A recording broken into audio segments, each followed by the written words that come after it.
That was the 21-gun salute and the first song of the nation, the national anthem, simultaneously here at the Unity Conference Center. We see the head of state shaking hands with government officials, and everybody seems to be forging their way to the conference center where the main program will be held. As you know, when the head of state enters, nobody is to enter the hall or leave the hall as soon as he gets into the building.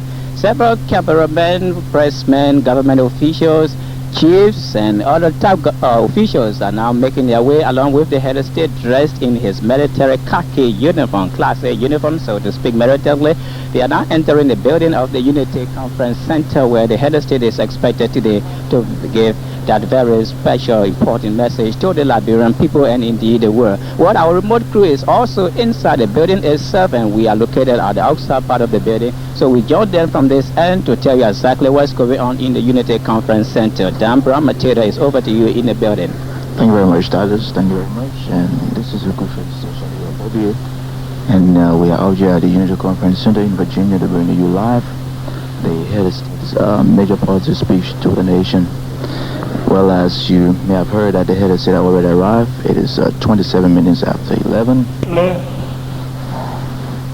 Mr. Deputy Vice Head of State, Mr. Speaker, Mr. Secretary General, members of the Interim National Assembly, members of the Cabinet, Mr. Chief Justice and members of the Supreme Court, Mr. Chairman and members of the Special Military Tribunal, members of the Diplomatic Corps, distinguished ladies and gentlemen.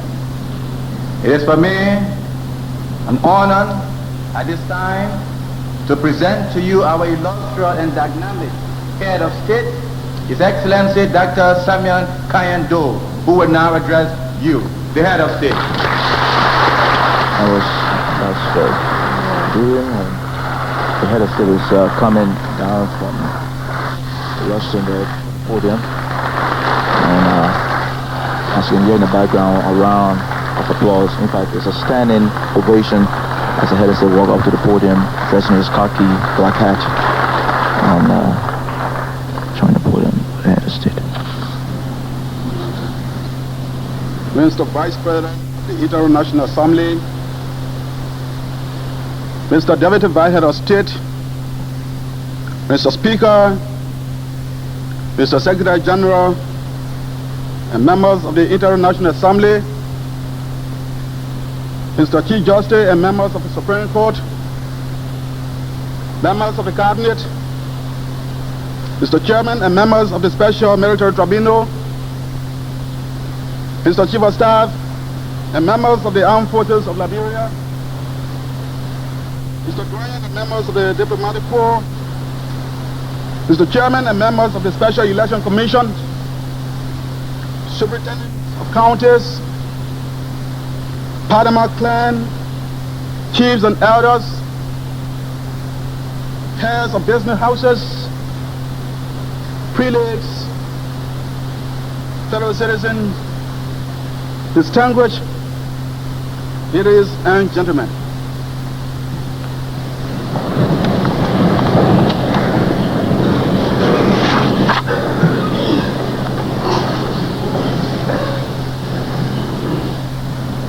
We are gratified by your kind response to our invitation to assemble in this great hall today.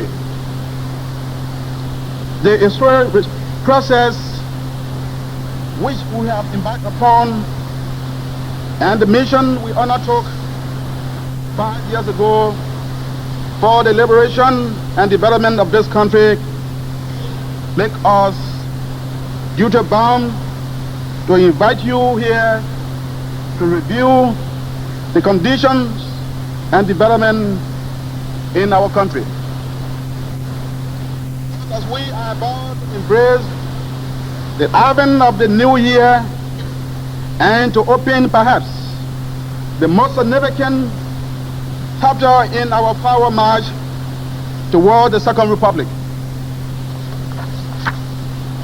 My fellow citizens, distinguished ladies and gentlemen, the Almighty God has bestowed manifold blessings upon us, both as a people and as a nation. By His grace, we have survived many obstacles.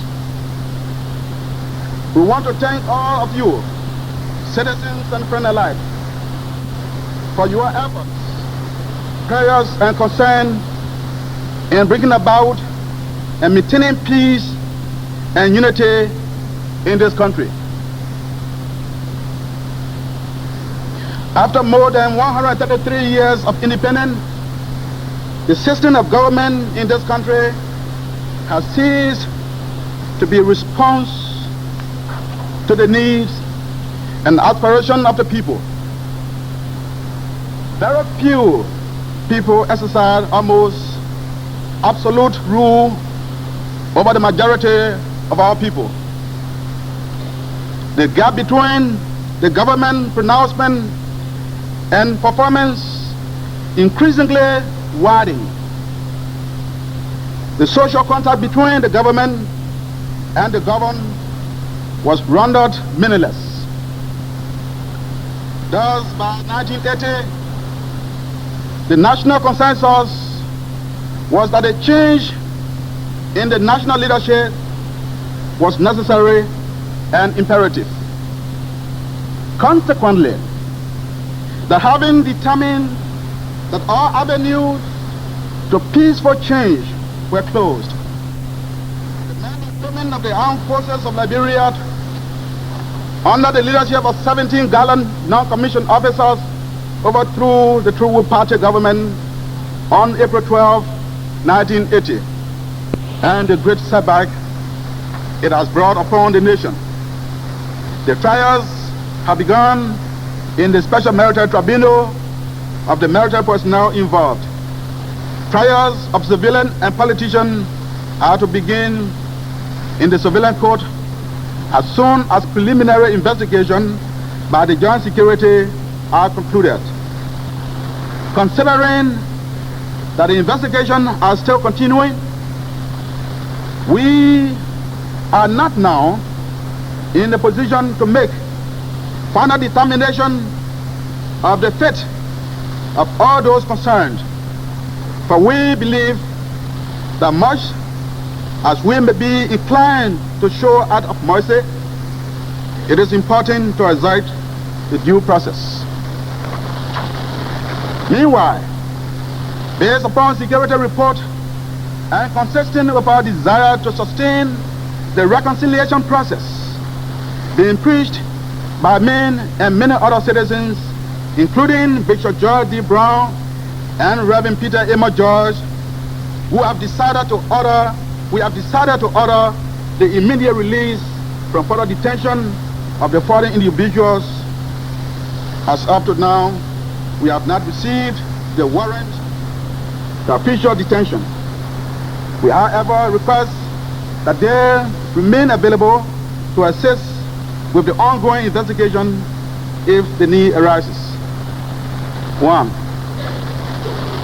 Sam E. Matadi, Asetobe, Konkole Zagba, Boama Yabawuro, Rufo Mesa, Jim Faya, Tuan Wule, Emmanuel S. Proman, Emmanuel L. Shaw, J. Rudolph Grants, Eric Attorney Brown Sherman,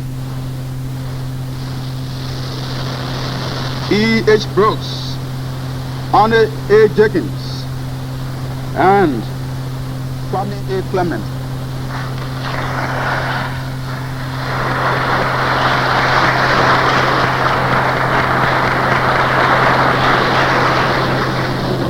To rejoin their family and loved ones and continue to make their contribution to the development of our country. In an attempt to address the dislocation which occurred in the economy as a result of the above invasion, and to ensure the survival of the country, we have already announced a series of economic measures, including redundancy, a retirement scheme of public sector employees. My fellow citizens, distinguished ladies and gentlemen, consistent with our commitment upon assuming power to promote the development of our national economy and improve the welfare of all of our citizens. We have initiated several measures over the years. From 1981 up to now, we have sought to revitalize the economy by encouraging greater foreign investment and instituting such measures as the National Saving Bond Scheme, across-the-board reduction in the salary of public sector employees, factor expenditure control, and the retirement and retrenchment of civil servants, among others. Regrettably, all of these measures have yielded little results. Additionally, we have observed that many of these measures, rather than bringing about improvement in the quality of life for our people, are contributing to a decline in the living standard of the people, as well as imposing increasing hardship on them.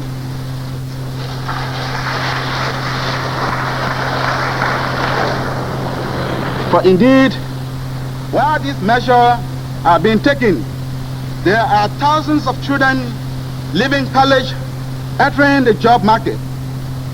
What do we do about all these qualified Liberians?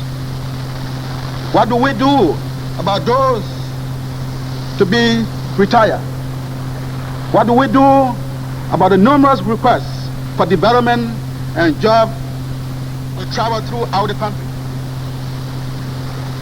It is the responsibility of government to create those conditions for creating employment which will enable these young people to become useful and productive citizens.